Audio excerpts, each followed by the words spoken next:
Project 25, 2025. Sorry. Yes. That was very 1,000-page document, basically about control of the government and how they plan to implement. And we've seen this coming from 2016, slowly with the rollbacks, especially when it came to the Supreme Court, Roe versus Wade. We do have now their protests. They're trying to ban protesting in 3 states, which is Texas, Louisiana, Mississippi. They're currently hearing a case about homelessness and whether or not it's illegal to sleep on the streets. Can you talk about some of the important parts of the project, and is there a way to putting a stop to this? Well, the Heritage Foundation, who penned Project 2025, is another project of Paul Weyrich.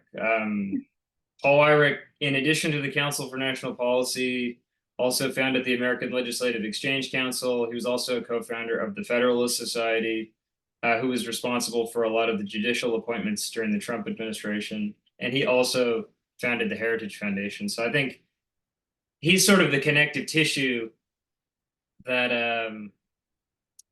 that sort of unifies this vision that has only grown in strength over the past few decades. I mean, Project 2025, there isn't a lot of what I would characterize as explicit Christian nationalist language in the document, but ultimately it seeks to give the executive branch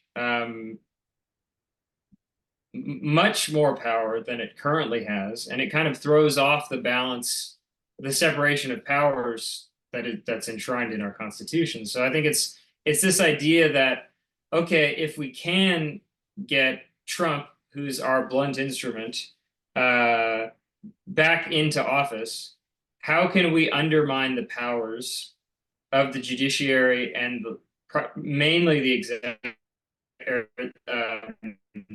the legislative branch, to give him disproportionate power so that he can function more like an autocrat. And I think that's kind of the primary goal. Because they're like, okay, even if he's only in for 4 years, like, what's the way for him to do the maximum amount of damage? I mean, ultimately, the Heritage Foundation, the Council for National Policy, over the course of Trump's presidency, those guys were in the White House all the time. They had set weekly meetings in the White House. Like, he fulfilled a lot of their vision that they laid out before he came into office. So I feel like that's only going to get amplified. Like, it's not like he's bringing in a new cast of advisors and characters. It's going to be the same people, if not more of these wackos, like more outside on the fringe. So I think if he's elected, I think every effort to implement the vision of Project 2025 is going to be carried out. So I think ultimately it's a matter of mobilizing people to help understand that this isn't an election. Like, we have to rise above the sort of bipartisan discord, and we have to acknowledge that that Trump is not an authentic representation of what the Republican Party has represented historically. I'm talking about, let's go back to Lincoln. We were at a conference with called the Summit for Religious Freedom in DC last week, and Jamie Raskin was like, I'd like to quote the last great Republican president, Abraham Lincoln. Everybody laughed or whatever, but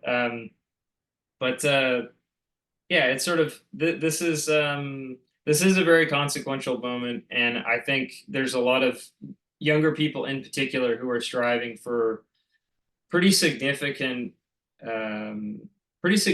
change in how our government functions, and the means of the feedback loop between constituents and legislators, and accountability. But I feel like it's going to be not all of that's going to happen in the next 6 months, right? So I think it's sort of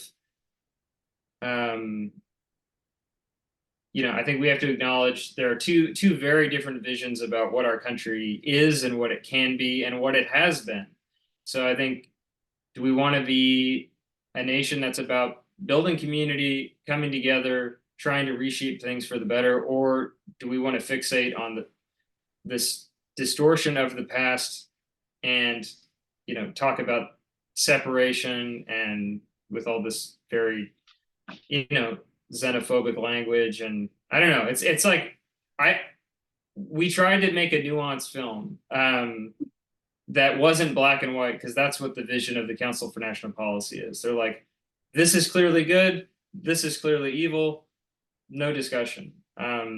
So it's hard for me to say at the end of all of this, like, ultimately, like, we have to elect one candidate over another. We have to elect Joe Biden, but I don't, based on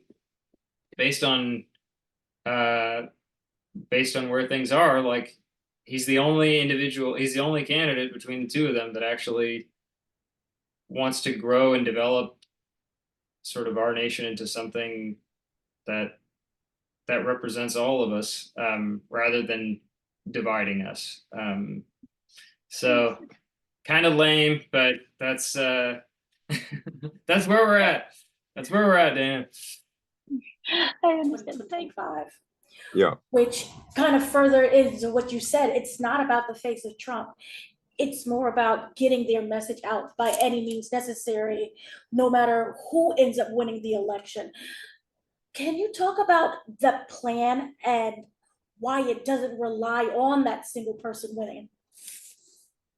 Well, they use people. They never have any, the movement is enormously well-financed, well-organized in all of the states. And it's been going on, as the film shows you, since the early 80s. In fact, the Heritage Foundation, Wyrick co-founded it in 1973, over 50 years ago.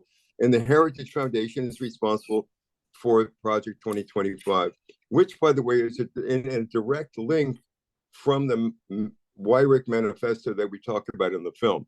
That manifesto was all about weakening and destroying the government so they could take it over. Project 2025 is what it would look like as they reassembled it. But I didn't quite answer your question. So just remind me again, because I got off on a tangent It was there. basically about Project 2025. Oh yes, not Trump. It's never about an individual. They will go with whoever they think is a winner. And if that person turns out to be a loser, they will abandon that person. And it did look like for 2 minutes like they were going to abandon Trump. But he did manage to pull this thing off of regaining influence, which he never so much lost amongst his followers. And this is another key thing. The leaders are following. It's radicalized cult followers of Trump who are leading the way, and the leaders have to keep up with them. So that's what's happening there. But they were perfectly ready to abandon Trump and perhaps go with a Pence if Trump flamed out. But it turned out he didn't. But I assure you that if Trump is defeated, they will find somebody else to carry the torch for them. And it's not by any means the end of Christian nationalism if he's defeated at the polls. That's the point we make at the end of the film, that this is really about a much, much bigger thing than Trump.